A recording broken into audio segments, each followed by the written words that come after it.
안녕하세요. 저는 개요병원 정신건강의학과 전문의 김낙영이라고 합니다.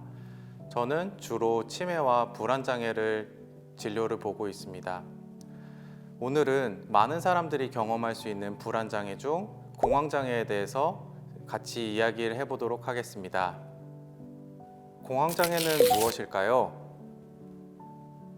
공황장애는 많은 연예인분들이 본인의 경험을 이야기하면서 많은 사람들의 알게 된 정신과 질환 중에 하나입니다.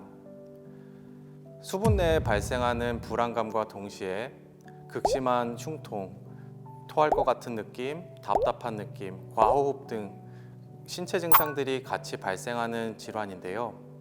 증상의 지속 시간 자체가 1시간 이내로 빨리 소실되는 것이 특징입니다.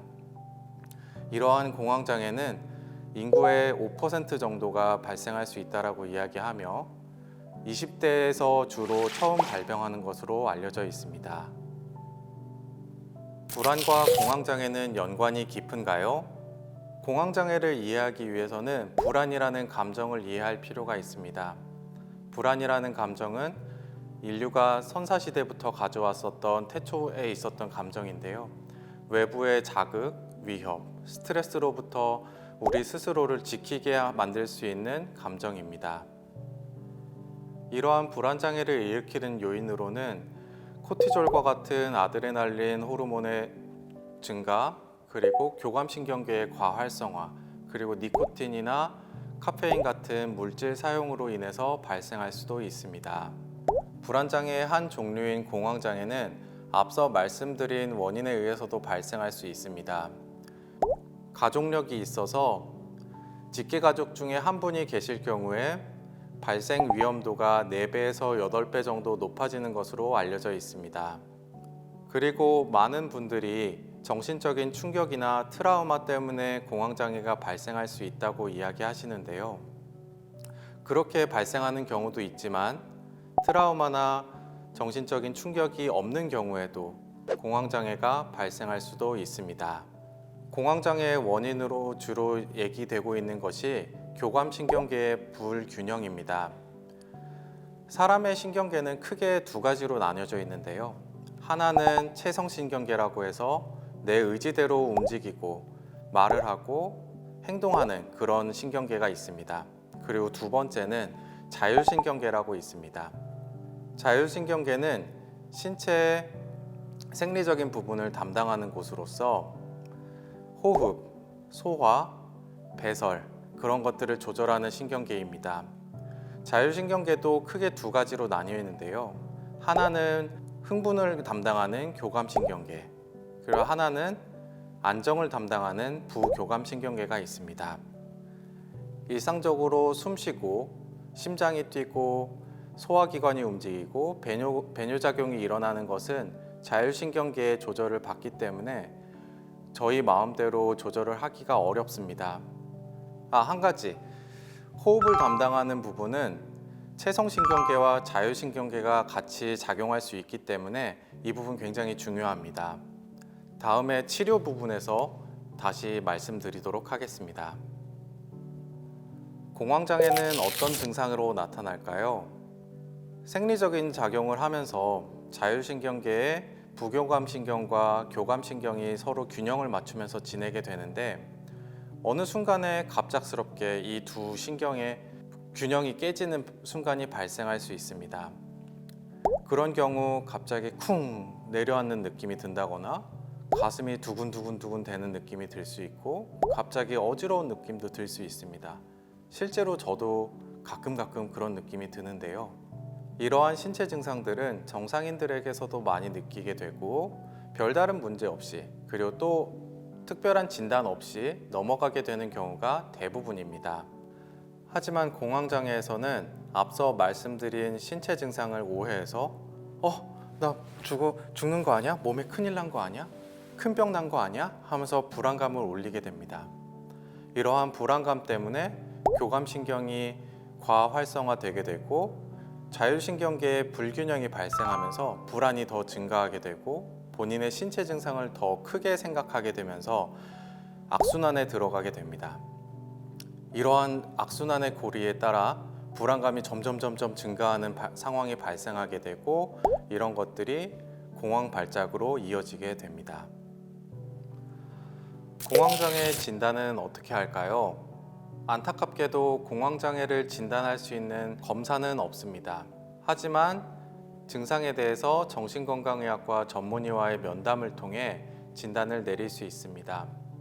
진단 기준은 대략적으로 설명을 드리면 갑작스럽게 발생하는 불안감과 신체 증상이 수분 내로 발생을 하는 것을 특징으로 하고 신체 증상에는 가슴 두근거림, 흉통, 속 메스꺼림, 토할 것 같은 느낌, 어지러움, 가슴 답답함, 숨이 막히는 듯한 증상 그런 것들을 통틀어서 4가지 정도 이상이 발생을 했을 때 진단을 내릴 수 있습니다.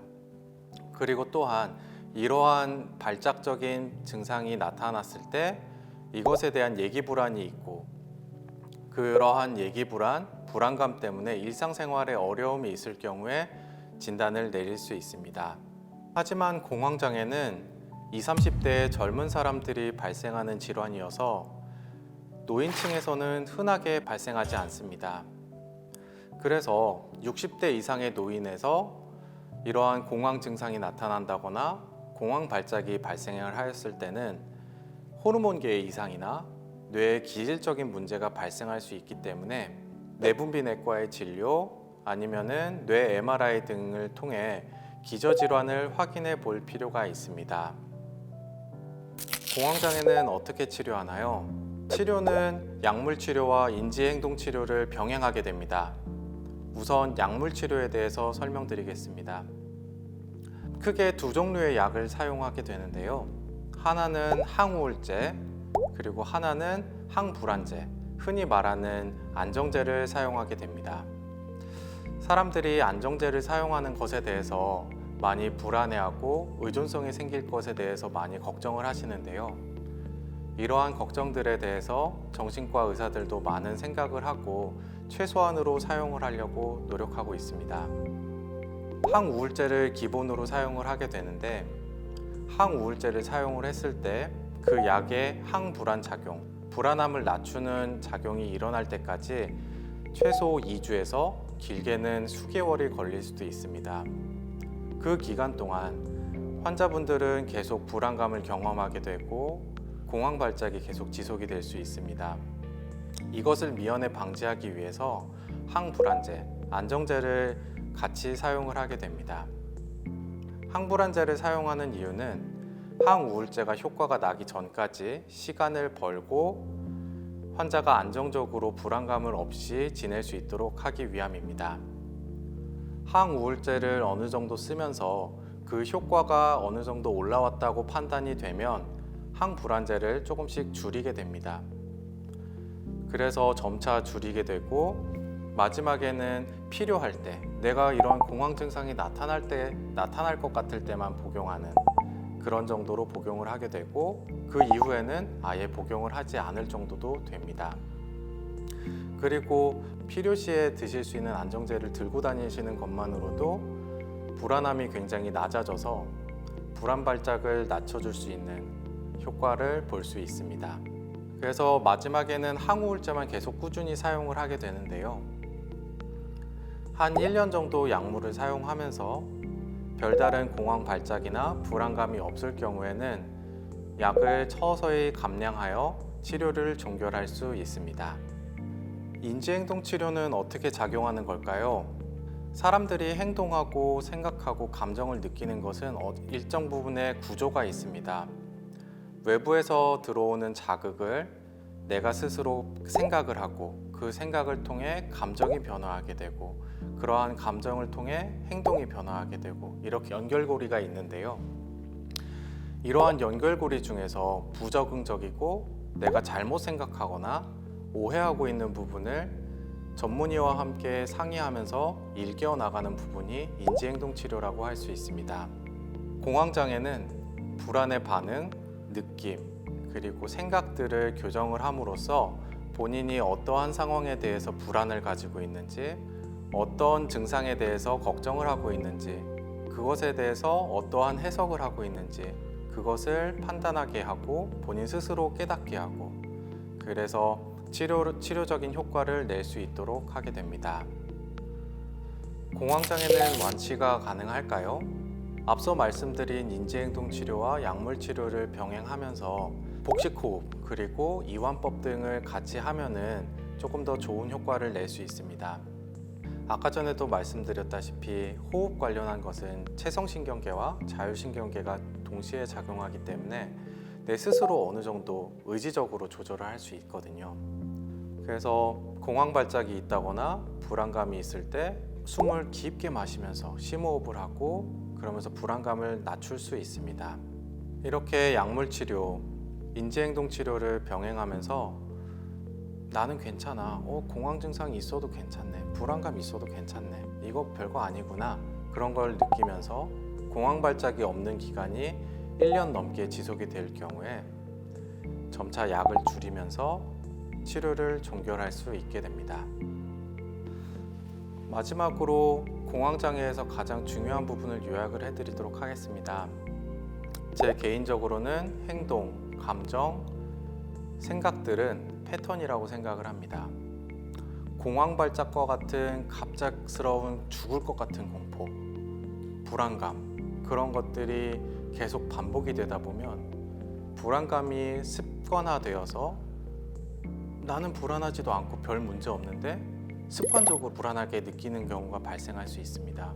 그래서 공황 발작이 계속 발생하고 처음 발생한 공황 발작으로부터 외래에 올 때까지 시간이 길어지면 길어질수록 치료가 점점 늦어지면 늦어질수록 습관을 고치기가 점점 어려워지게 돼서 치료하기가 더 어려워진다라고 생각을 하고 있습니다.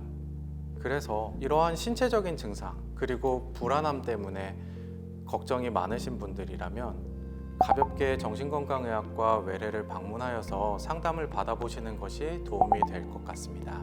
그리고 치료를 통해 약물 치료, 인지행동 치료를 통해서 내가 가지고 있는 불안한 습관, 내 감정의 불안이라는 습관, 생각에서의 불안이라는 습관, 그리고 행동에서의 불안한 습관, 그런 것들을 조금씩 안정화시키고 이거 괜찮네.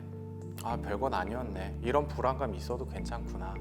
그런 생각에 그리고 감정에 습관이 들어가면서 치료가 종결이 되어 간다라고 생각을 하고 있습니다. 그래서 이 영상의 제목처럼 공황장애는 괜찮아. 별것 아니야. 그래도 그 증상이 있지만 이것도 괜찮아. 넘어갈 수 있어. 안 죽어. 그런 것들을 계속 생각하시다 보면 불안한 것들이 어느샌가 사라지고 안정적인 삶을 살 수 있을 것 같습니다. 오늘은 여기까지 하도록 하겠습니다. 감사합니다.